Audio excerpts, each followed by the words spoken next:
petites bêtes dans l'eau avec la classe. Et quel genre de petites bêtes? C'était des libellules et des petits poissons.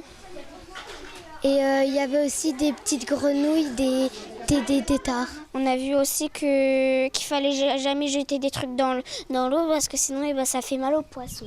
Candice, Luna et les autres élèves de CE2 de l'école Père-Insande de Senones ont séjour découverte dans le village des Voivres, entre Certigny et Lavouge-les-Bains.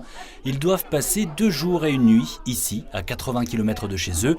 C'est le retour des classes nature après 2 années perturbées par la crise sanitaire.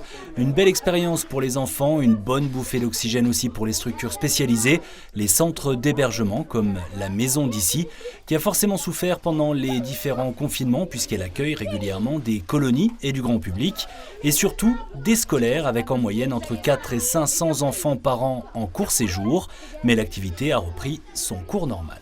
Il y a de la demande, il y a eu beaucoup d'écoles qui ont voulu revenir et qui voulaient nous voir, qui voulaient venir, qui voulaient sortir. On l'a senti déjà l'année dernière avec beaucoup d'écoles qui voulaient venir. Et là, encore plus cette année, là on a un printemps, on est à plein. On a même dû refuser malheureusement des écoles parce qu'on n'a plus de place pour les accueillir. Ça nous permet vraiment de faire l'école d'une manière un peu différente. Donc on retrouve le contenu de nos programmes mais avec de la manipulation en extérieur, donc ce qui est un charme encore plus fort. Et puis pour les élèves, notamment nos élèves de l'école de Senones, c'est une expérience du vivre ensemble. Donc c'est pour plus de la moitié de nos élèves. Cette nuit sera la première fois qu'ils dormiront hors de chez eux, sans les parents, sans les grands-parents. Donc une expérience effrayante pour certains, mais riche d'émotions.